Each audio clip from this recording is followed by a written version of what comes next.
经理，您看一下，那一位一直跟我先生跳舞的女的是谁？吴小姐现在是越来越漂亮了。我也常听家父提到你。哇，请稍等。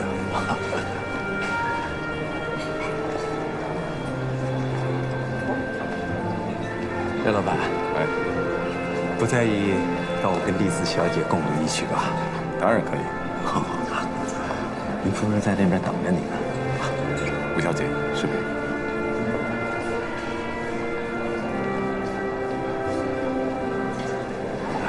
廖导啊，好久没看到你了。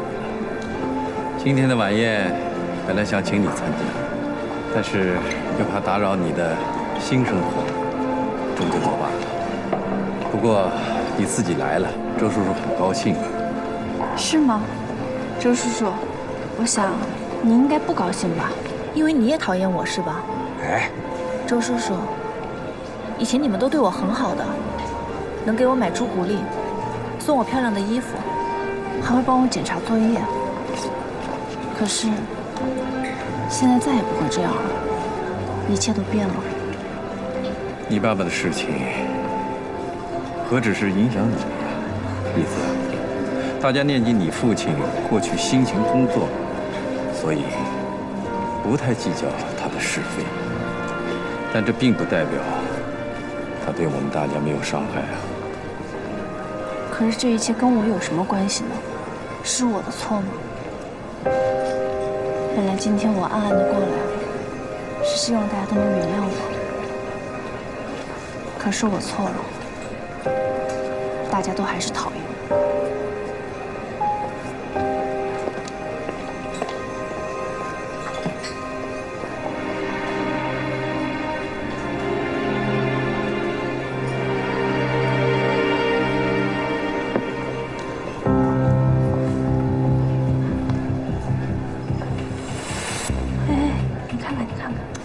贪杯成这样，跟可恶女似的。今晚有他这样折腾，还有哪个老板会买户主银行股票？就是，他可真不行。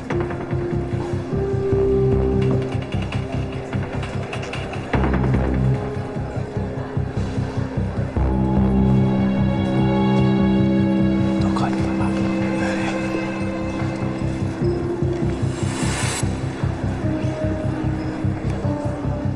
您好。您是巨文皮革厂的施厂长是吗？您好，我是丽子小姐，你到底想干什么？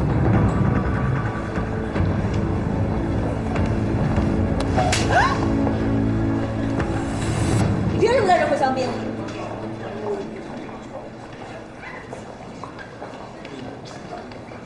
我不认识你，我也不认识你，但我刚刚知道。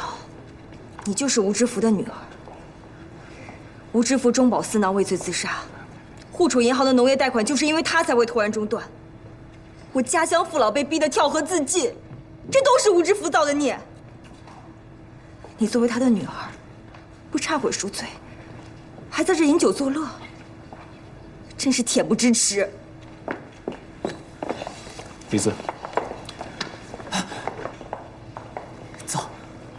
户储银行的农业贷款，在江浙两地42个乡村惠及601户农民，这一点是吴知福先生力排众议所做的创举。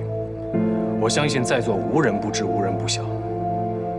而为何农业贷款中断，我也相信在座的各位心中自有答案。我们走。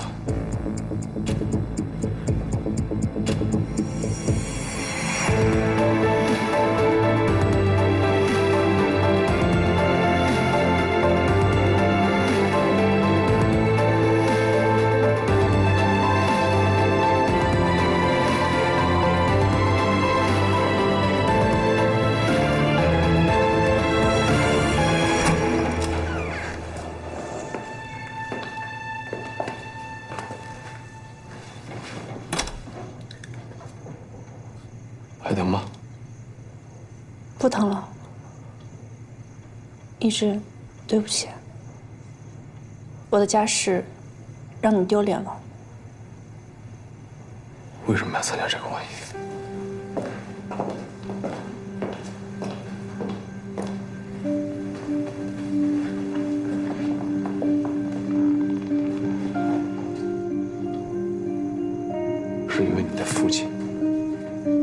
知道你要面对什么，但是你还是愿意忍受。而我之所以愿意和你一起去，是因为我做了同样的准备。丽丝，其实对我真的没必要掩饰什么。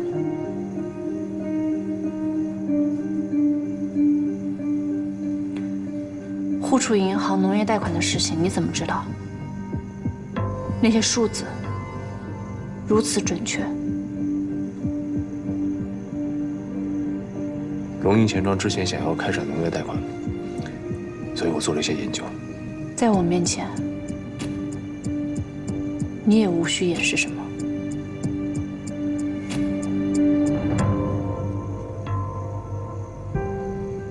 张文全，你过来。你先回家，我不送你了。嗯。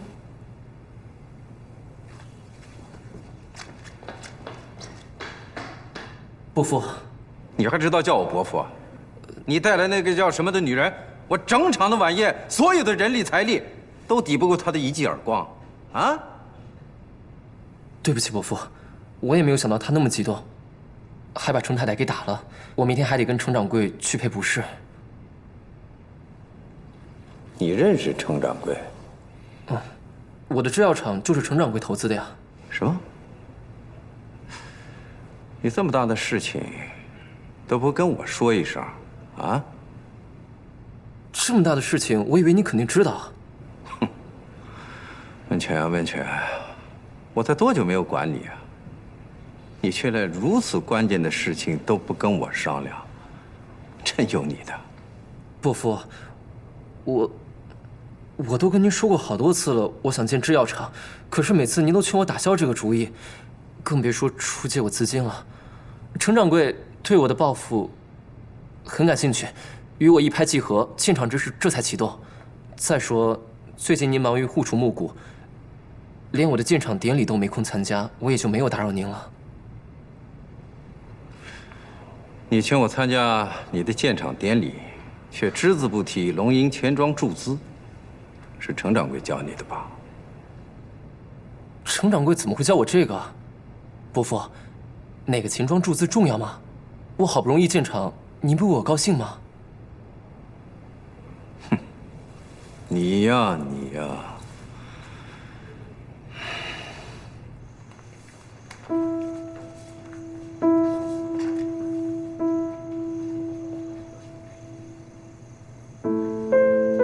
我之所以了解互储银行的农业贷款，是因为看了这个。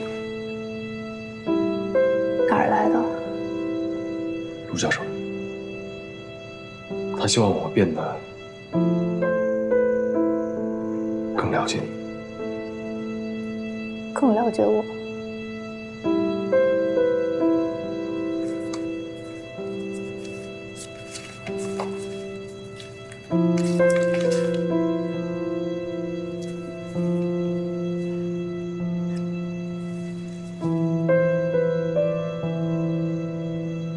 来渝考察已有1周，今日与利兹通电，因我临时出差，错失其讲演，利兹不满，扬言取消我为父资格，今后要与我称兄道弟。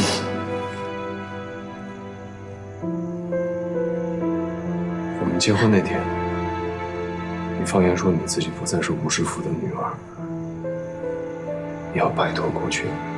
可是我知道你还惦记着过去，你坚信你父亲的清白，我也坚信。我坚信你父亲不是一个中饱私囊、贪污腐败的人。不用为了我说这种话。我不是为了你，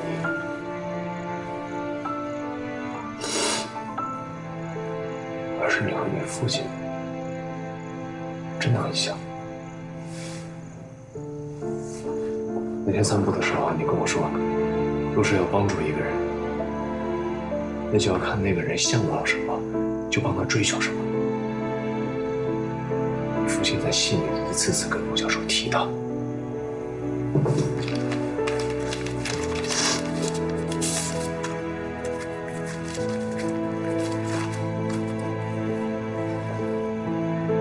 来资本的最大公理，不是经营财富，而是支持有识之士追求理想，实现抱负。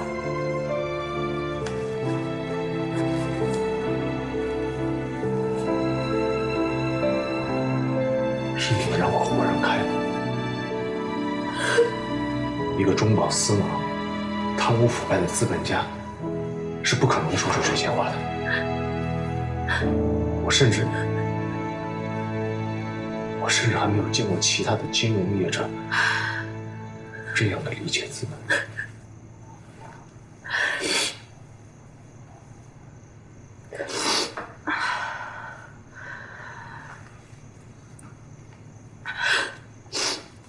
看来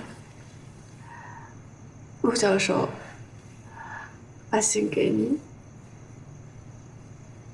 他给对了。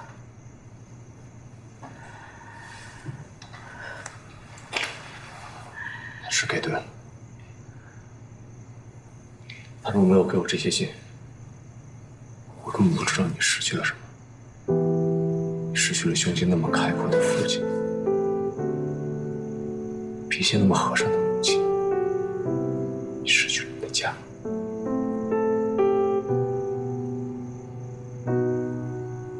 李斯，让我给你一个家。虽然我不知道这能不能替代你失去的过去，但起码能弥补。给我一次机会吧，好吗？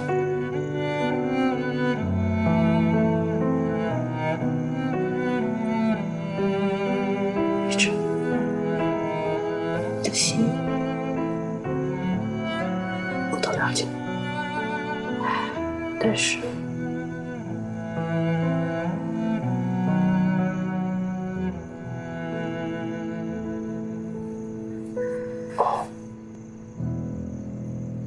对不起，对不起，是我心急了。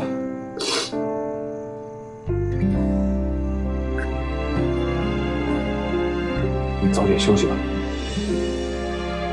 去休息吧，我来收拾。般青涩，在繁华世界游荡，时间不曾改变它的模样，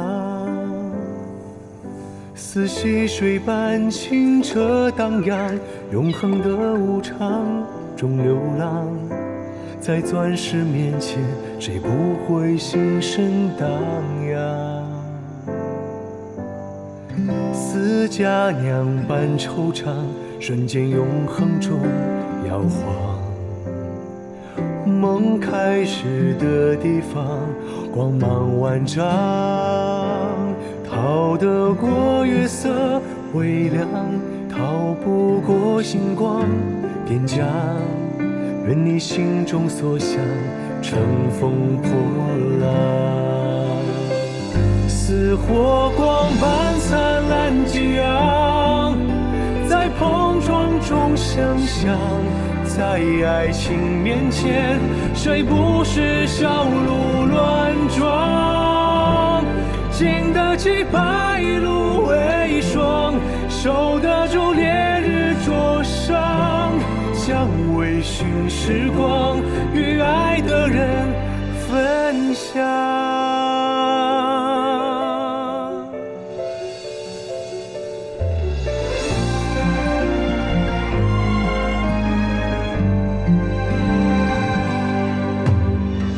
似佳酿般惆怅，瞬间永恒中摇晃。梦开始的地方，光芒万丈，逃得过月色微凉，逃不过星光点将。愿你心中所想，乘风破浪，似火光般灿烂激昂，在碰撞中想象，在爱情面前，谁不是小鹿乱撞？经得起白露为霜，受得住烈日灼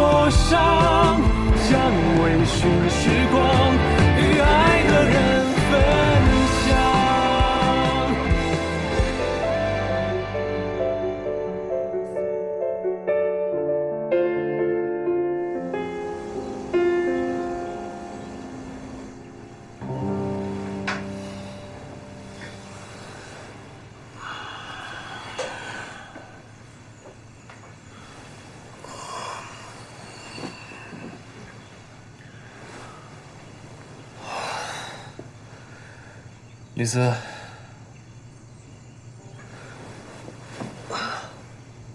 李斯，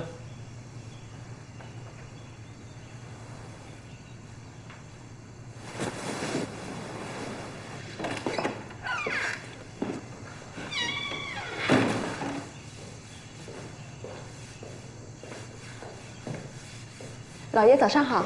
哦，看到太太了吗？太太不在屋里休息吗？阿贵，早上看到太太出门了吗？哦，老爷，我给你准备早餐吧。好。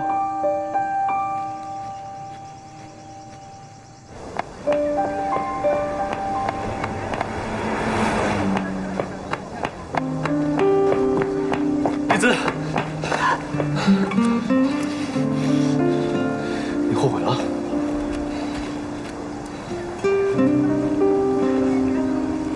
我出去买个早点。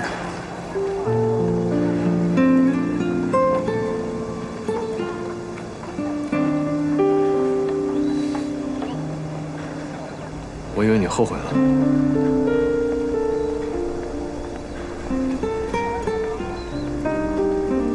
那我们一起去。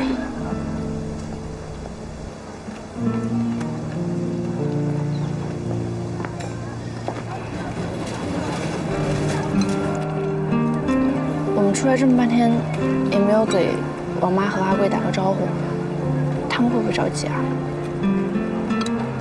你出门那么早，也没跟我说一声，怎么不好好着急？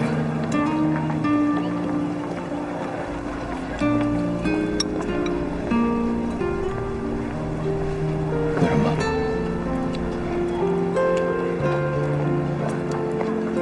你感觉还好吗？啊，不是，我不是问你昨晚感觉，我是问你现在感觉好吗？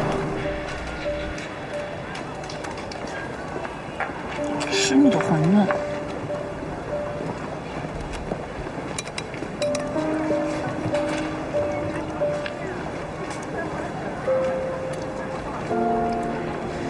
日子。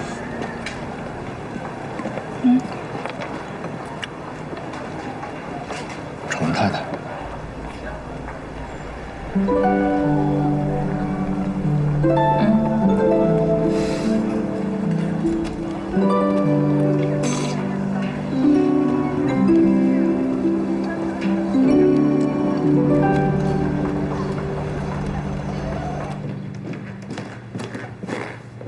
周总经理，情况有变。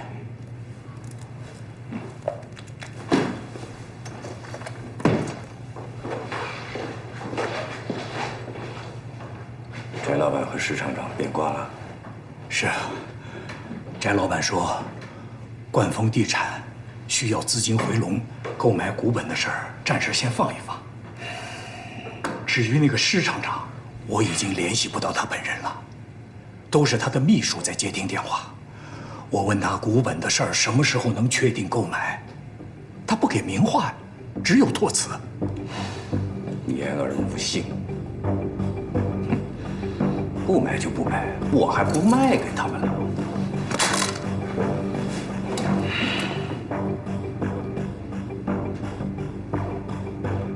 八成是吴丽姿搞的鬼。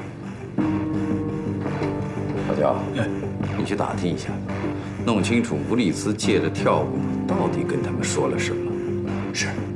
等等，肖副经理，吴丽姿有没有找过你呀？没有。真没有？哎呀，周总经理啊，我现在已是您的人了，即便他找我，又有什么用呢？况且吴知否之死，跟我们也没关系啊。行，忙去吧。哎。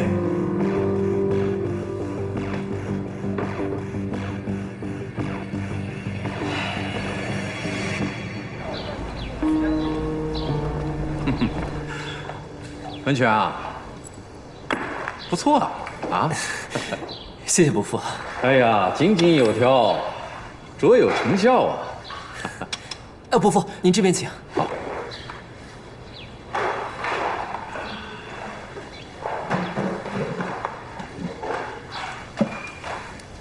家，当初劝你打消建厂的主意，是伯父失策了。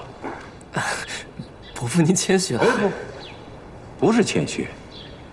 身为你的长辈，我理当及时弥补，全力助推你的事业。这样，从现在起，你跟龙吟钱庄的关系可以终止了。这个制药厂所需的资本，今后均由我们互储银行负责。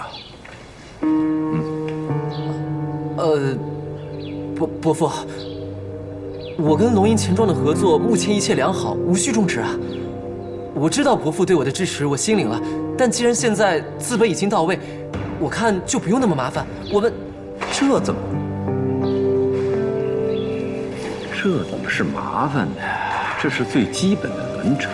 我作为互储银行的总经理，不支持自己的亲侄儿，反而让你从别人手里去贷款，这合理吗？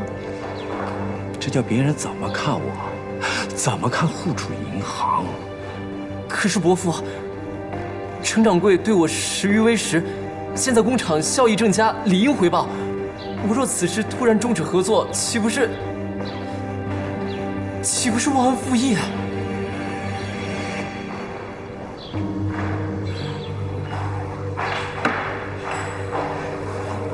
难道伯父我对你就没有恩，没有义呢？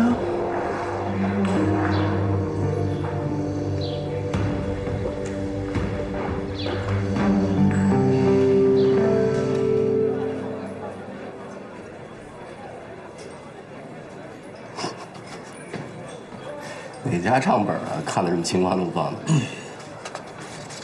这账目也不稀奇啊，是不是遇见什么喜事儿了？那你自己的活去。哎，这说来听听。陈掌柜，我有急事跟你说。周探长，来坐。什么事情？我想终止跟龙吟钱庄的合作。为什么？我是发生了什么我不知道的事情，影响了工厂吗？让你感到不愉快了，还是？我伯父决定用互储银行来投资制药厂。我给你赔个不是，我知道不应该这样做，但我实在没有办法。陈掌柜，对不起。等等，那看来这样，其实终止合作并非你的本意，对吗？那你为什么还要顺应你伯父的这种无理要求？陈掌柜，是不是觉得我很窝囊？但我对伯父说不出忤逆的话，更做不出忤逆的事。我能有今天，全靠伯父照料我的生活。父亲肺痨已久，家里为了给他治病，根本毫无积蓄，一直是由伯父承担我的学杂费用。没有伯父，我早就该辍学了，更别说考入沪海大学化学系，让我一技之长。明白。你尊重你的伯父，你敬爱他，所以你不忍让他的期许落空。其实，伯父对我的事业不如陈掌柜这般看好，对我的理想也不像您这般理解。但伯父鲜少对我提出要求，这一次，我不能不遵照他的意思。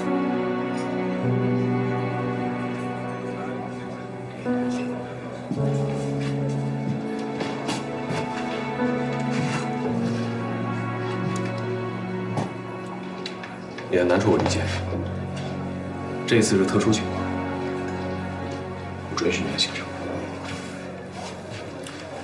但是任何贷款偿款应以契约为重，否则我们龙吟钱庄也无立足之地。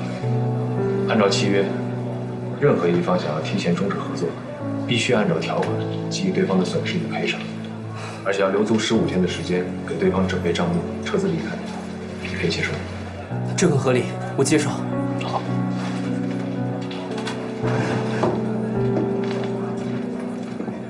程掌柜，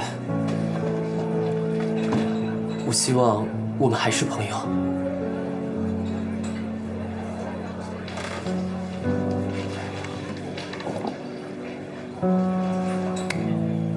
当然。都是大娘，都是大娘。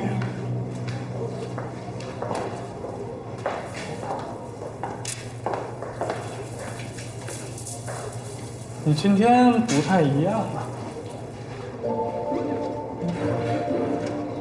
我怎么不太一样了？不是衣服，是人，人不一样。我哪儿不一样了？说不上来，反正就是不太一样。哎，好了，别扯闲篇了。你帮我打听了没有？巨文皮革施厂长还有冠丰地产的翟老板，他们有没有买户储银行的股本？一股都没买。不过我很好奇啊，你是怎么可能在周光显眼皮底下让他们改变主意的？是周光显自己漏洞百出，募集股本，承诺分红，条件很丰厚，可是却要求这些准股东们未来一概放弃对银行事务的投票权。我根本都不需要说什么，我只用随便的问一句：万一周叔叔和我父亲一样，怎么办？釜底抽薪，难怪他们要打退堂鼓。不过还有一个地方我也很奇怪，施厂长和翟老板愿意出资购股，那是因为户储银行盈余增长稳定，确实有利可图。可是我父亲出事儿以后，户储银行根本就没有拿得出手的东西。周光显盈余从哪儿来？利润从哪儿吐？你是想说，周光显有可能用银行的资本介入了一些不可告人的买卖？而且我爸爸一定知道这个买卖的秘密，所以才有了焦伯仲说的那盒胶卷。但是我还是没有想清楚，那盒胶卷到底在谁的手上？你之前让我查成一致，我查到了，他和周光显之间有瓜葛。程一智刚刚放了一大笔款，给沪海大学的一个化学系讲师开办药厂。这个讲师叫周文全，是周光显的侄子。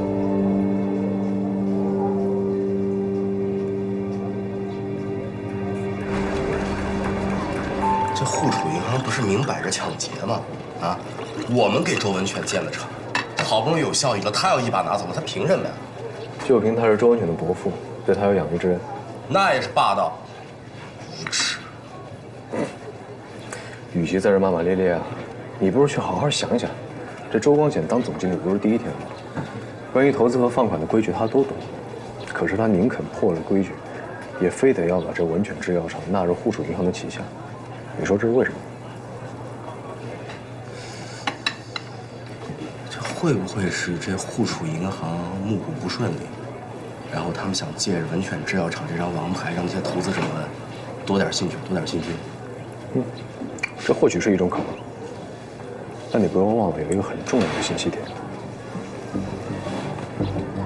周文全是复明剂的发明者，而我们到现在为止还没有查清楚这复明剂是怎么在暗地里生产和流通的。你是怀疑周光显？委托周文全制造止痛剂的是周仁安医师，你知道他是谁吗？周光显之子。所以周光显发现商机并非不可能，而且他如此把持周文全，态度十分让人可疑。我们要趁他还没有开始防备，就把这事查清楚。所以你选择了主动撤资，让他们掉以轻心啊？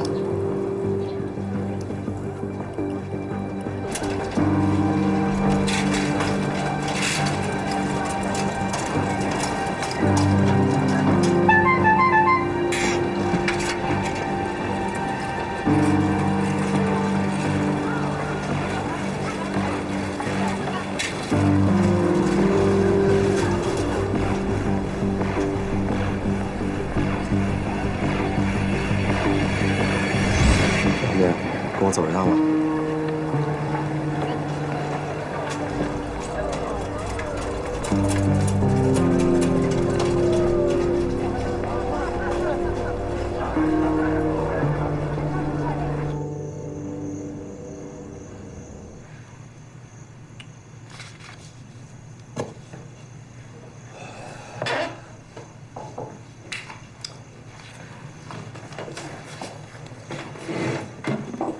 一志，饿了吗？以前我爸爸工作到很晚的时候，我都会给他准备夜宵。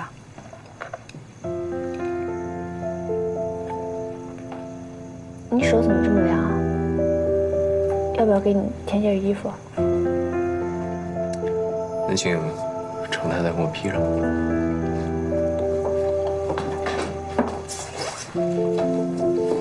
披上怎么行呢？得穿上。哦。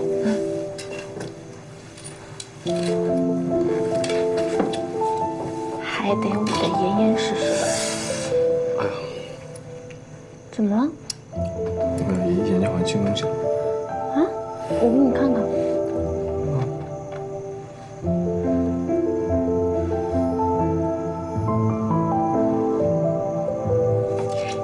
干嘛啊？喜欢你。是我吗？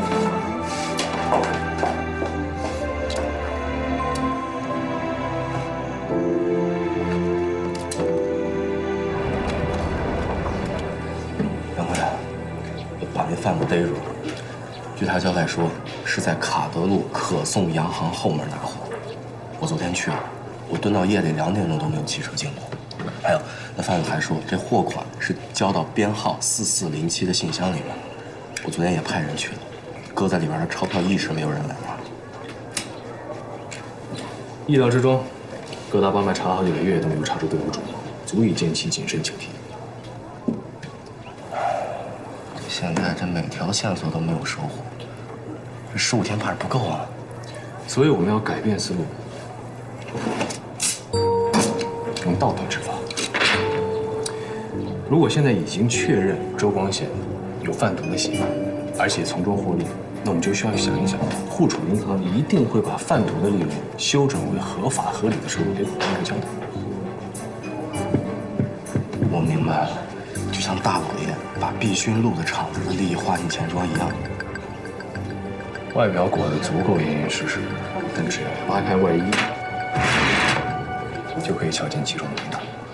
您好，在下毛复新，天津华彩地毯厂财务，上海陈总经理的朋友。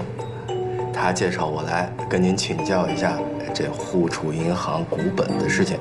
哎，这是我的名片。哦，焦国仲曾经在天津任职半年，所以他也一定会自诩比普通人更懂天津的商业。他可能会考虑久仰华彩地毯公司大名。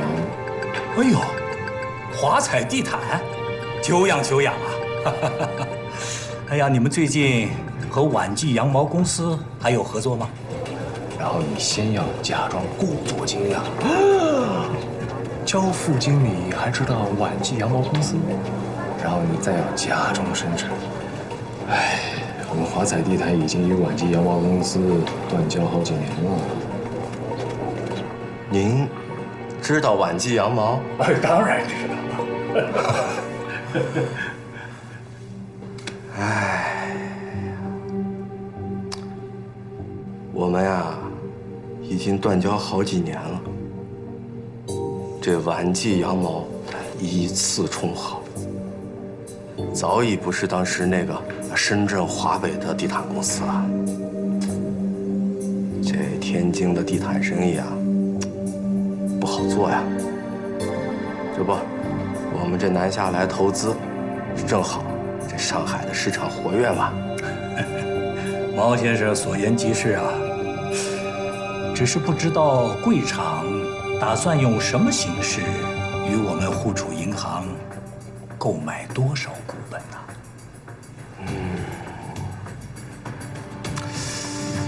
这个嘛，这就得看，贵银行的利润了。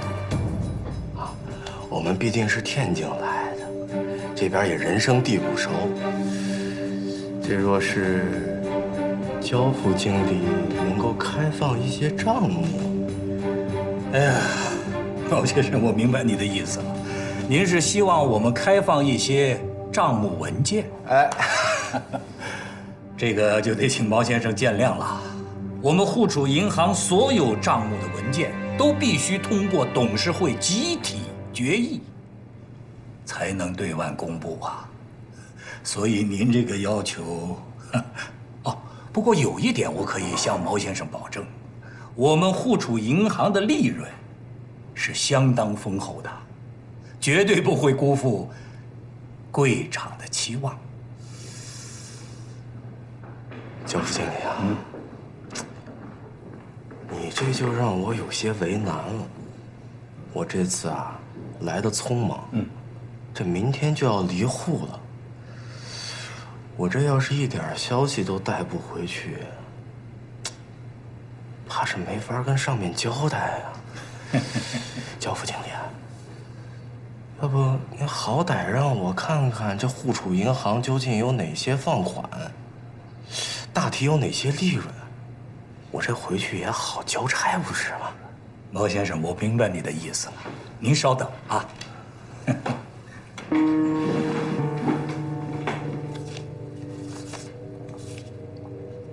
毛先生，您请过目。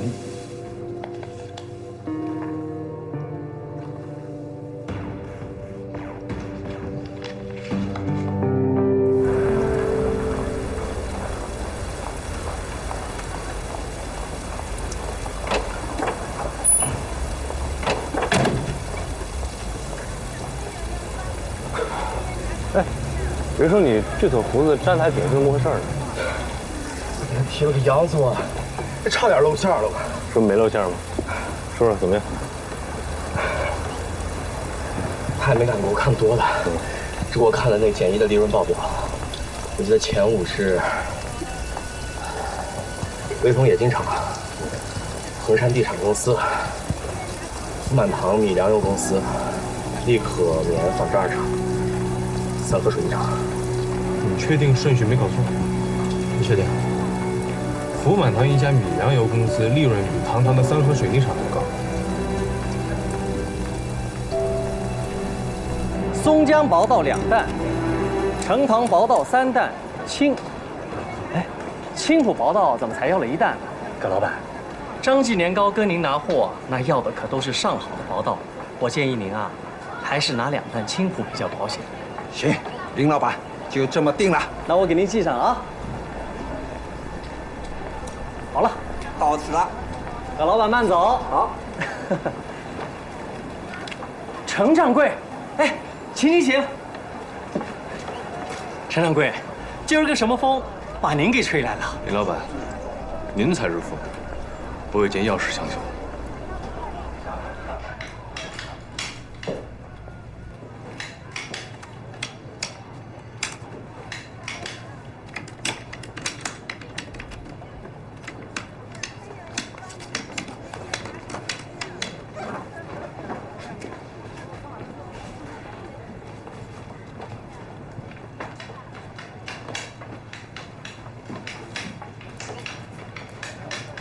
请问你们这儿无锡白金什么价格啊？我想订个20担应个急。抱歉，本公司一律不接急单，凡订购货品均需在25日至40日发出。订个米需要那么长时间吗？别的米庄顶多也就是10天啊。那先生，不如您去别家看看。小伙姐，你这么说话是要赶客？你是不想做生意了是吧？什么事？哦，经理，这位先生他想订米，说急需。2位先生，请问2位先生想订什么米？我们想订20担无锡白金。啊，请稍等，我查阅一下库存。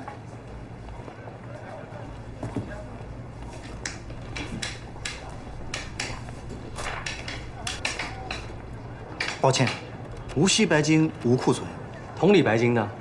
同里白金总有吧？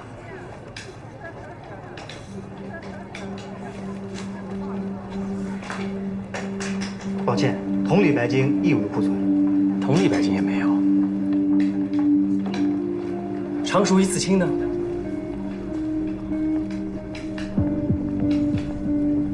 抱歉，无库存。怎么都没有库存呢？我们福满堂进货讲究精益求精，从无滞销，供不应求，库存短缺也是常见现象。就算旁的都没有，北浦白金总该有了吧？抱歉，无库存。陈掌柜，咱们走吧。多谢。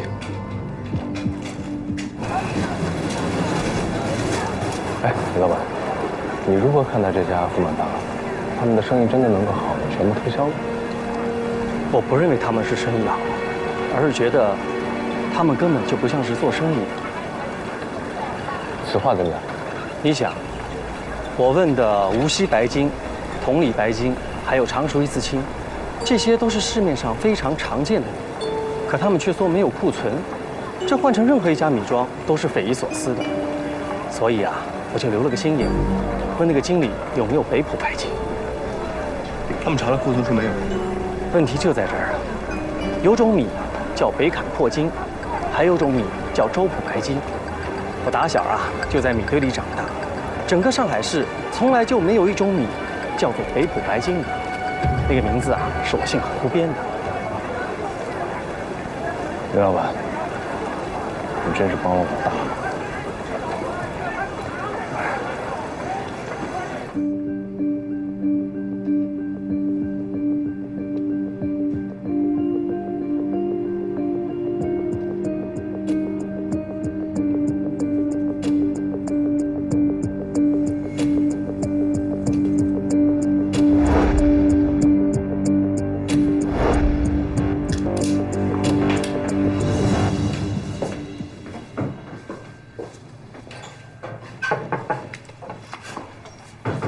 励志，热水烧好了，快去泡个澡。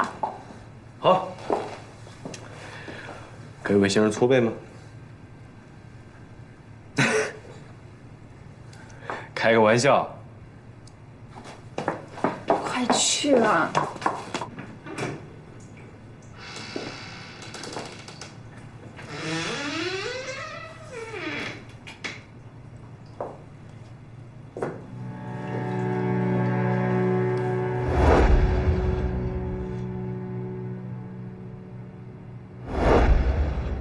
被掩埋的秘密，终究还是浮出了水面。原来那卷底片与周光贤有关，与毒品有关。程一志丝毫没有感到轻松，他深知任何秘密的揭露，都可能牵扯旧日的隐患，制造新的危险。他不能让丽兹走进这个秘密。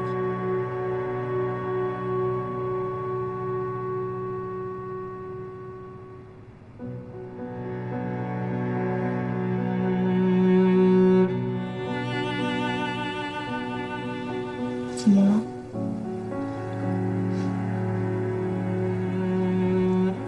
还在想你爸爸的事情吗？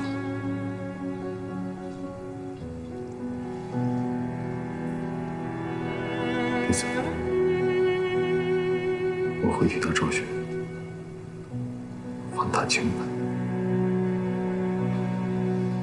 这件事，我会帮你做。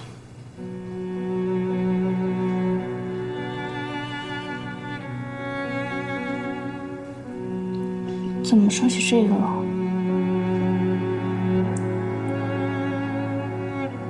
就是想让你知道，我和你在一起。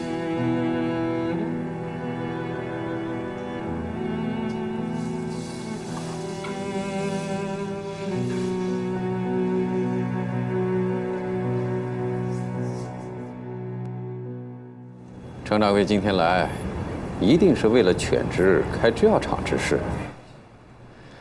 此事的确是有些冒昧，但我愿意按照契约所述，赔付龙吟钱庄损失。希望咱们两家不要伤了和气。啊，郑总经理，您的职业素养果然是名不虚传。只是我今天来呢，并非打算把文犬制药厂拱手让给您。窃取侄儿的止痛口服剂配方私制毒品复命剂。您这个伯父不简单。程掌柜，你在说什么？什么配方？什么复命剂？周总经理，我没空在这儿和你虚与委蛇。难道您自己心里不清楚，您利用福满堂米粮油公司清洗的利润还少吗？就算您还不承认，那我可以去通知工部局的理查逊税官，对于这家福满堂米粮油公司进行审查。他一定会很好奇，一家米粮油公司如何能做到闷声发大财，而且居然在发财之后，有很多的税款没有交。程掌柜，你是不是小看了我在公共租界的话语权？工部局的理查逊税官，你对他会比我对他更熟吗？周总经理，你得罪的可不只是公共租界哦。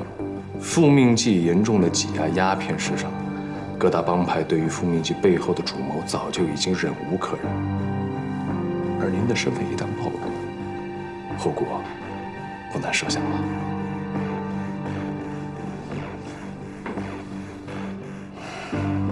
看来我周某人已是你的掌中之物了。要杀要剐，随你处置。周总经理，我并不打算将您与复命剂的渊源告知第三者，包括您的侄儿周文全。但是我要求您立即卸任户储银行的总经理，从此以后不再与毒品有任何的瓜葛，并且您要为前任的总经理吴知府恢复声誉。你是为了吴丽姿而来？不然我为了谁？是您害得他招致杀身之祸，您理应为他还一个清白。当然应该，但你不怀疑是我谋害他父亲？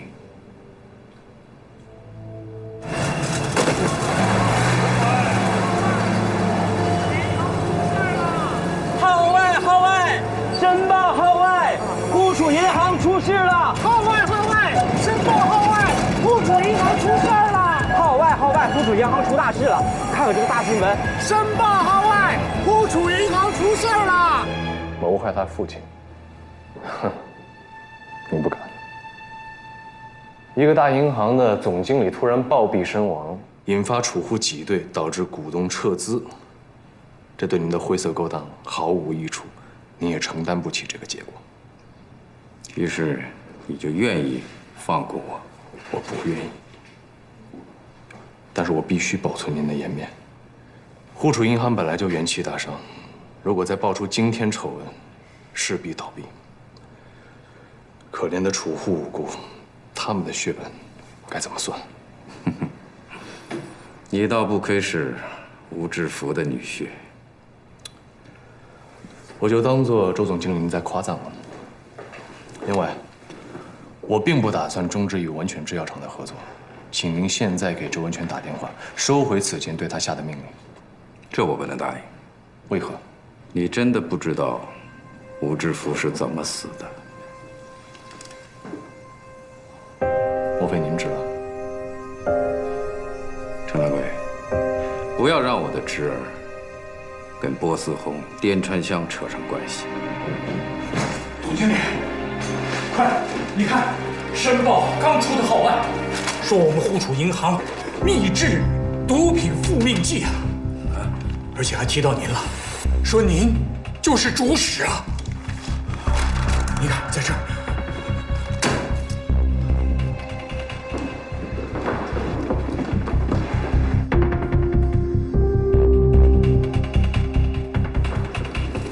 小贝怎么了？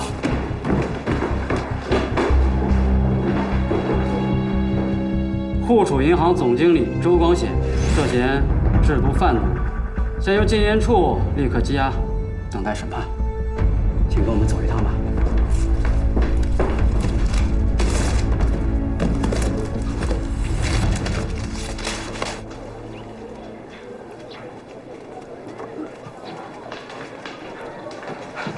长官，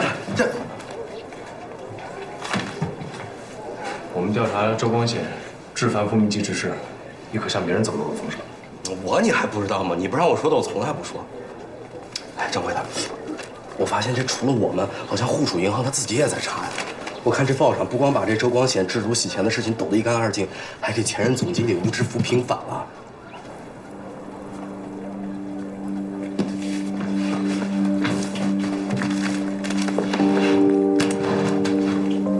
你这是干嘛呀？当然是给你嫂子报喜了，她爹清白了。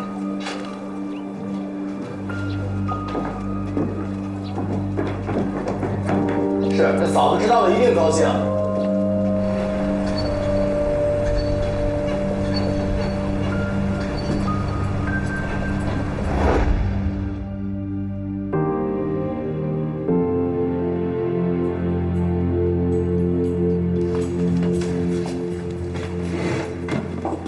一志，饿了吗？以前我爸爸工作到很晚的时候，我都会给他准备夜宵。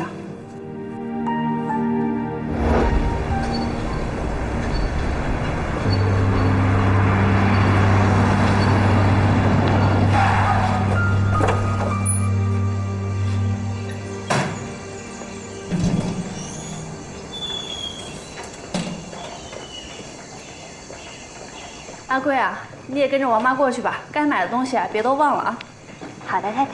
啊，还有王妈，你啊，去那个宁波的汤圆店里面买一块年糕。一志，你回来了。好的，快去吧，老爷。快去吧。这么早就回来了？你是不是看申报了？他们给我爸爸平反了，我们今天一定要好好的庆祝一下。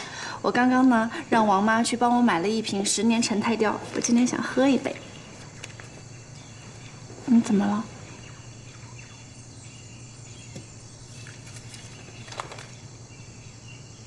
你打算装到什么时候？我书房里的东西，是不是你动的？是不是你拿去给了申报的记者？是。我做错了吗？一直不是你跟我说，你要帮我吗？你要替我爸爸昭雪，要帮他恢复名誉。是，我是这么说过。我是不是还说这件事情交给我来做？可是你做和我做有什么区别呀？我们不是在一起的吗？我们在一起，你为什么要背着我呢？好了，一志，我知道我错了，以后呢，我不这样了。什么事情我都提前告诉你，好不好？不要再跟我生气了，好吗？李森，你把我当什么了？你是不是不去啊？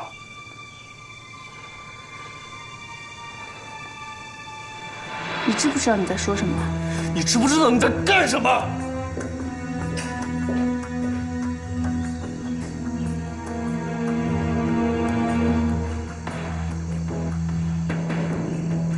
程一志，如果你要这么说的话，那就不要怪我不客气了。你刚才口口声声说都是真心对我的，那你为什么什么都没有做？你明明知道周光显制造贩卖复命剂，你也明明知道他利用米粮油公司清洗利润，但是你什么都没有做。我每天都在等你圣旨，哪怕你有一点点的动静，可是你什么都没有做。在做，我正准备做，以我自己的方式，而不是像你那样粗暴鲁莽。你让申报发表号外，只会让户储银行万劫不复。户储银行可是你父亲的心血。我爸爸死的那一天，户储银行就跟着死了，挂金融之名，行犯罪之实。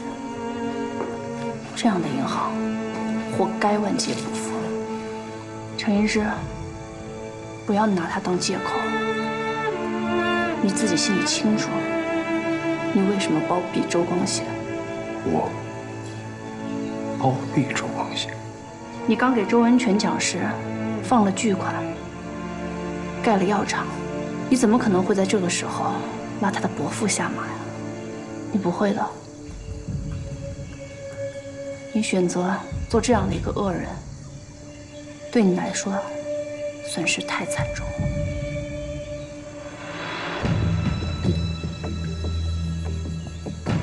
第调查我。李四，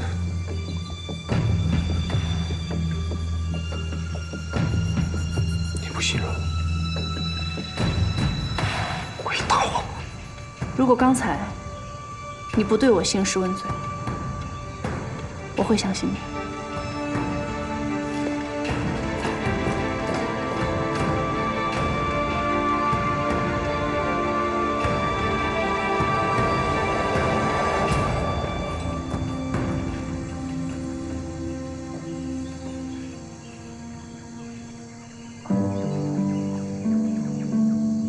恰恰是程一之兴师问罪的反应，让李子措手不及。但凡他有一点心绪，也不敢这样愤怒。难道是自己看错了、误会了、着急了？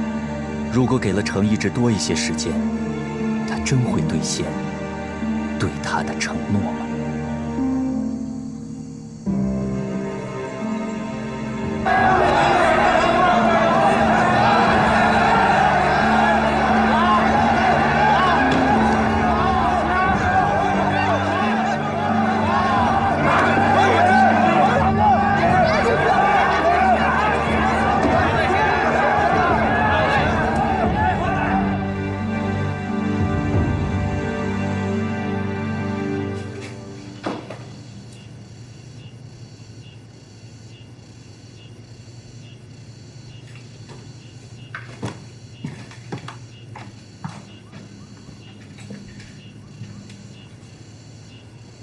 黄老板，怎么是您呀？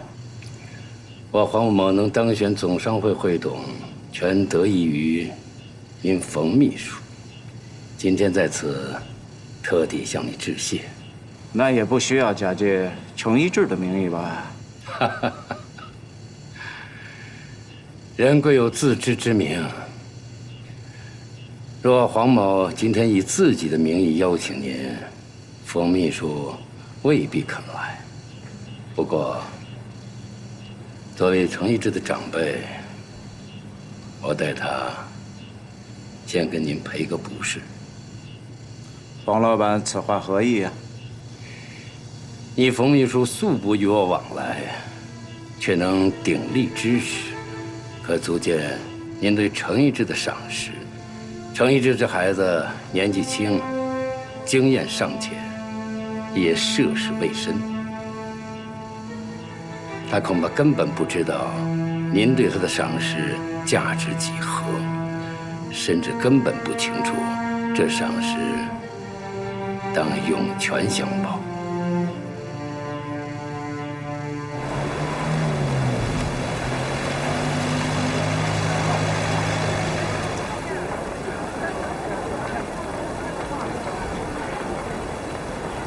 户储银行倒闭，正是程一之所担心的。周光显固然咎由自取，但他意味深长的话，始终萦绕程一之心头。不思红，边川巷，周光显究竟在暗示什么呢？这北伐已经有些时日。今年国民政府宣称要关税自主，还在财政部下设关务署，一心要接管海关事务。您冯秘书在海关总税务司，对此动向一定知晓，恐怕不愿意坐以待毙吧。黄老板，此话是暗示我大势已去？黄某岂敢！纵然国民政府宣称要关税自主，可眼下这关税还是把持在国际银行业委员会手中。这说明海关总税务司大势仍在，您冯秘书权力依然呢。只是这样的日子不会太久，您也心知肚明。我想您也会有所筹谋吧。黄老板，请讲。您在海关总税务司身居高位，其税务经验之丰富，人际关系之缜密，无一不是北伐军所看重。若能把握好时机，跃入国民党内，其仕途前景不可估量。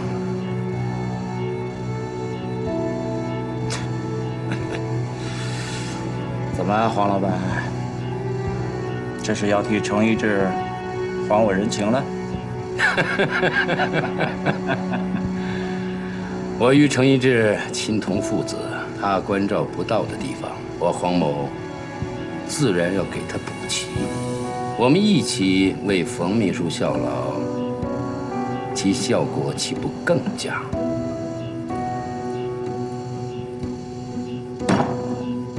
好，难怪程一志灵光啊，原来是黄老板啊，调教有方。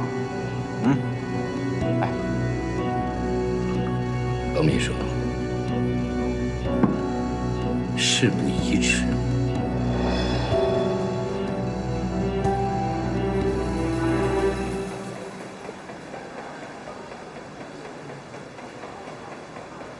周厂长，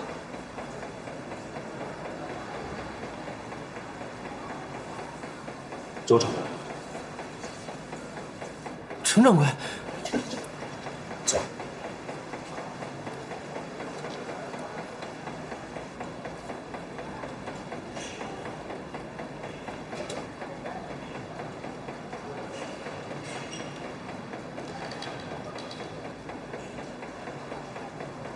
伯父的事情，心里很难受吧？都是我害了他。伯父一手栽培我，希望我学商科，但我一意孤行念了化学，现在又因为造了止痛剂，给他招来横祸，都是我害了他。不是你，害他的另有他人。周总经理身为上海知名银行家，这次竟然漠视职业操守，罔顾伦理道德，将你制作的药剂当作毒品来贩卖牟利。如此大的反差令人惊讶。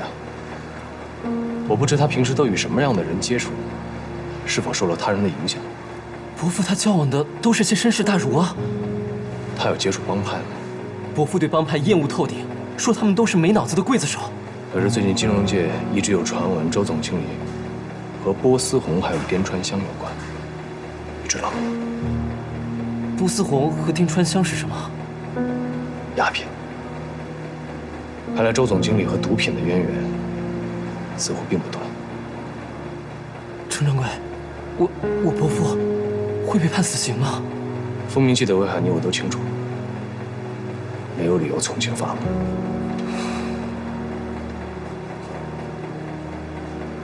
周厂长，我理解你现在的感受，但是我现在更关心的是文犬制药厂的资金该怎么办。伯父终于肯支持我的理想，还让户储银行给我放款。虽说叫我措手不及，但我心里总归有些安慰。没想到现在却成了这样。文犬制药厂与户储银行的合作尚未展开，与龙吟钱庄终止合作的契约也尚未生效。陈掌柜，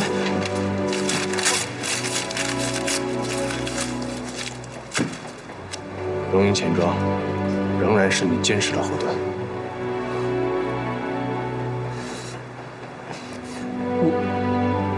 我都放弃你了，你却还肯收容我。欢迎回家。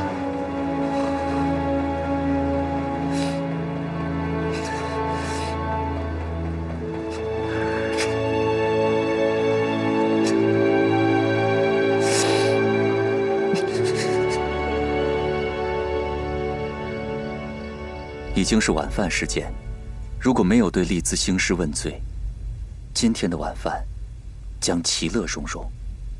甚至像丽兹说的，他们还会一起喝上一坛10年陈台调。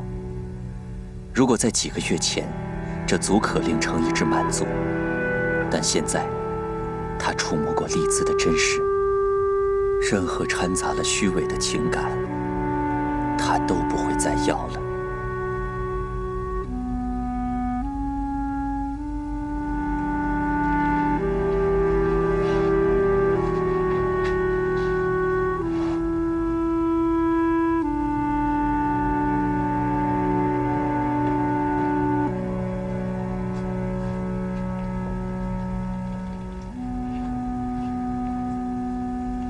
掌柜的，想人呢。这是我们静安分号同仁一起送给嫂子的，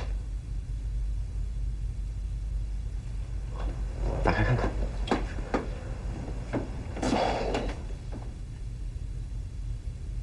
这次嫂子她爹陈元得血，我们也想添加点喜庆。啊，那我收下了。我代他谢谢你们。怎么样？这项链好看吧？是我们那小护士挑的。她说呀，就适合嫂子这样的大小姐。你什么时候又认识了一小护士？那当时不是查复明记嘛，然后不是去那仁安药堂，这一来二往的，不就熟悉了吗？对，连瓜子，复明记这事儿没算完，有个事儿你还得接着查。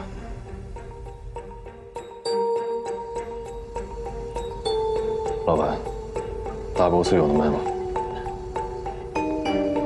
？1饼20，半饼12。我要1000饼，后天下午拿货。给不了。怎么？看不上我们武汉呆子帮？呆子帮的名称，我当然听过。这大boss也不是能随便卖的。把这波葱找过来。这1000饼可不是小数目啊！每天市面上卖的何止几万饼，什么大boss、小boss、土boss、洋boss，他们管得过来吗？要货量大，时间又紧，万一……哥哥你卖，3000先拿着，到货之后13000。好说，好说。恭喜丽兹小姐大仇得报。打扰一下。哦。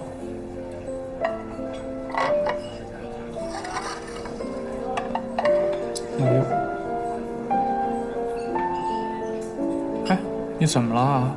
一副不开心的样子。他回来，拿报纸跟我对峙。嗨，你就哄哄他吧。他是真的生气了。明明就是他，有情报都不拿出来共享，还有脸生气。我在想，我是不是误会他了？如果我不披露给申报，他会不会有更好的解决办法？那你们俩现在是冷战？何必呢？好好谈谈吧啊！你看啊，现在周光显呢已经帮我找到周光显。啊？禁烟处羁押了周光显，但是把他转移到了一个密闭的地方。我需要知道那个地方，我要见到周光显。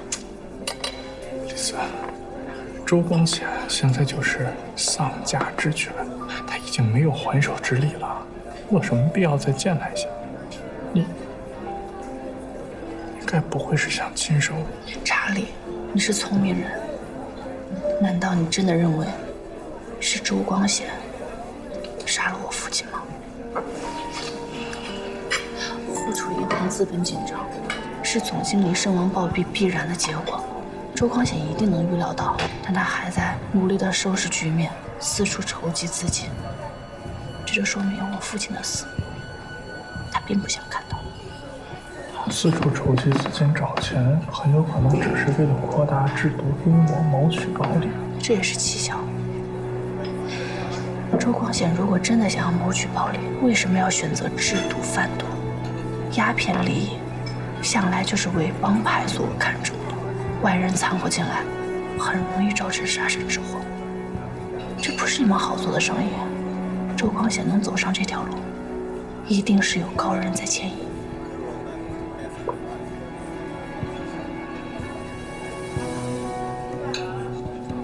所以，你的意思是说，这个高人才是真正的凶手？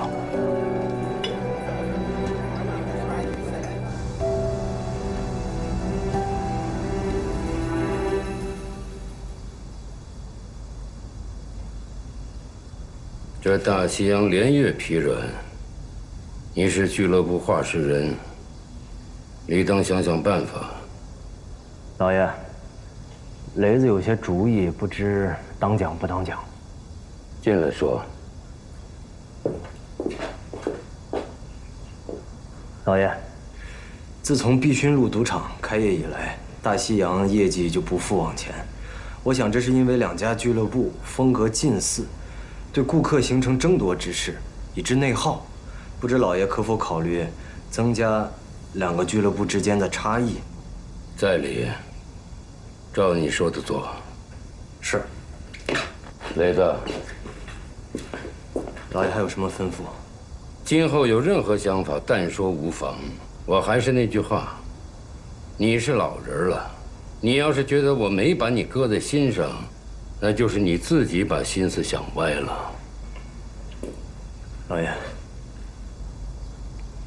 你不明白，为何你先查出复命剂乃周文全所造，我还让程一志去给他放款鉴查？老爷，此事雷子不懂。今后你是要做大事的人，眼窝子不能浅了。有句话叫做先礼后兵，对周文全就当如此，知道吗？雷子懂了。好了，时候不早了，留下来吃个便饭吧。我们也久未一起用餐了。哎。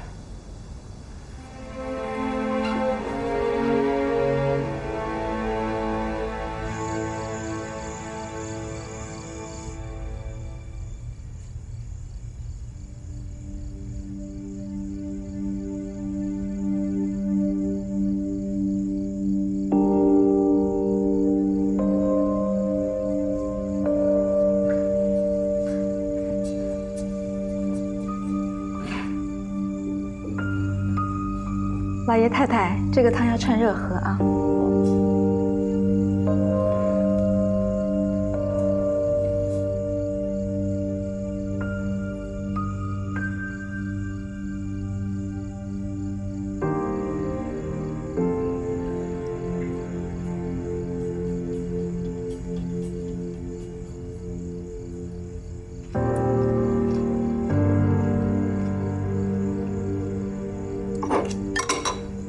王妈，我吃好了。好。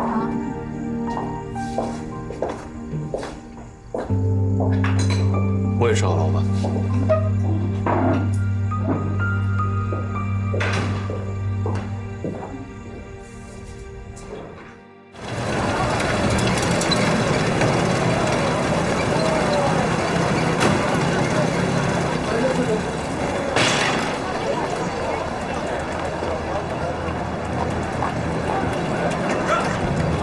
哎，你们先回去，我去找老板。哎，好，往那边走。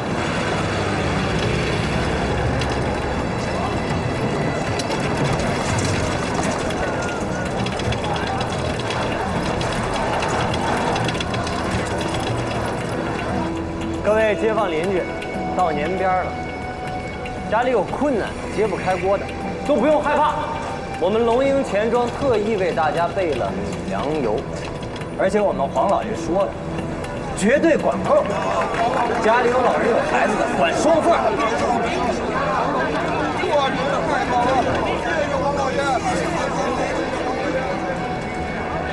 慢点，慢点，慢一点。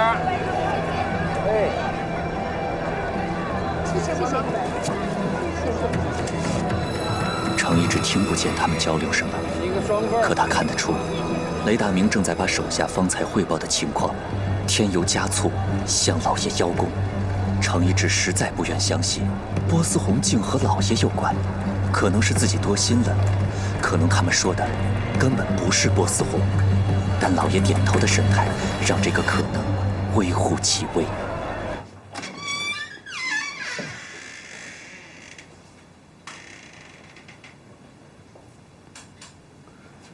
王妈，哎，老爷，啊，王妈，太太去哪儿了？太太刚才打电话说和宋太太他们在一品乡搓麻将，宋太太不让她走，估计要打到后半夜了。好，王妈你去休息吧。哎，好。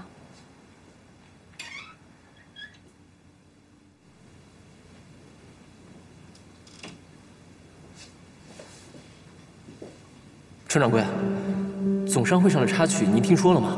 黄老板在总商会上为我致辞，居然公开预祝我研制抗狼药成功。哎呀，大庭广众之下引得议论纷纷。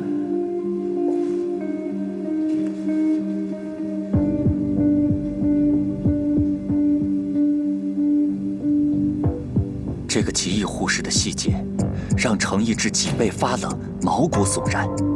他突然有了恐怖的猜想：老爷根本不打算与周文全交朋友。即便恩准为周文全放款设厂，也根本不是为了制药。周文全正在危险之中。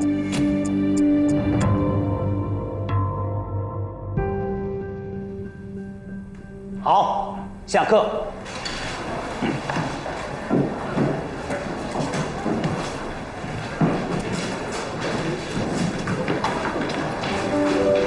易志。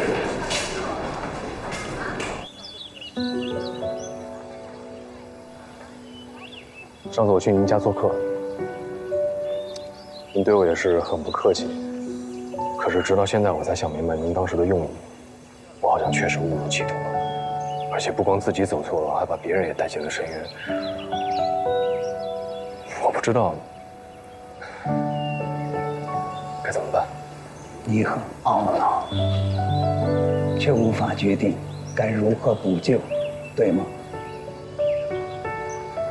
虽然你没有对我和盘托出，但我大致可以理解你的心情。对此，我只有一个建议：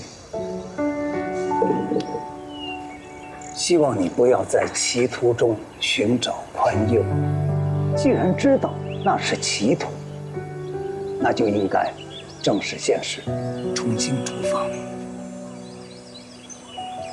也许你会觉得十分的艰难，但这是唯一的办法。如果你有这样的勇气，你一定能弥补自己的过失。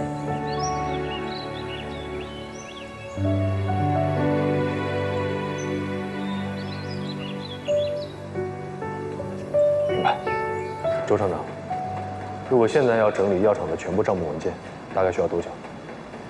整理账目？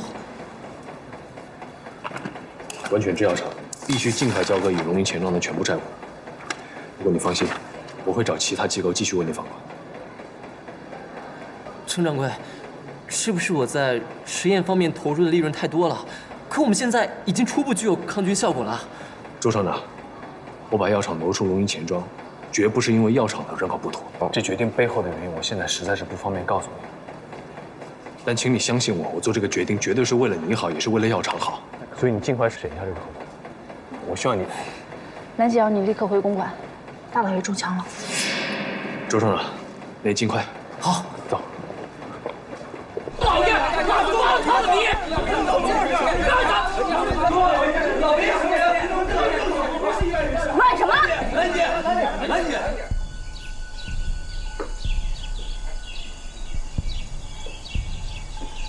现在吵吵，早干嘛去了？我要给老爷报仇！站住！不让你去了吗？兰姐，老爷怎么样了？都给我听好了，老爷的伤不大碍，但是需要静养几天。这段日子，你们各自办好自己的差，爪子给我放亮了，嘴给我闭紧了。老爷受伤这事儿，不能走漏风声。要是谁给我办砸了，别怪我廖兰不客气。是，兰姐。散了。太太，程掌柜夫妇来了。兰姐，快进来。老爷在屋里。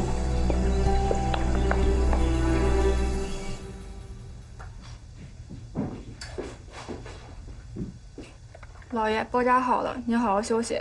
别去吧。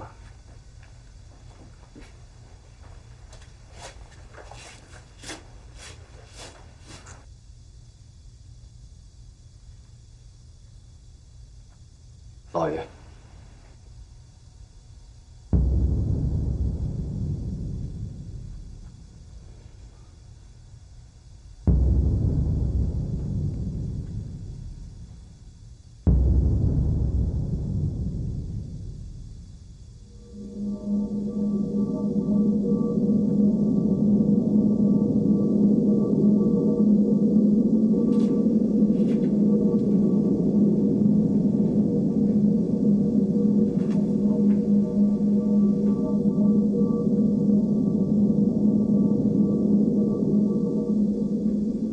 老爷，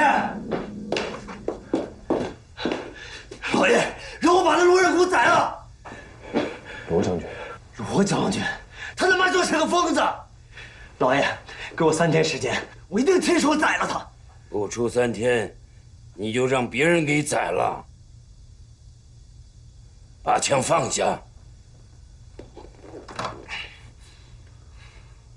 老爷，罗将军为何对您动手？你他妈还叫他罗将军？罗将军从属直系，帐下的仪中商社，口碑极好。罗将军并非无能无礼之人，做出如此激烈之行为，不知是否存在什么误会？程一之，你说的什么话？感情那罗仁谷是什么好鸟了？既有我不便探听之事，老爷恕我回避。一之。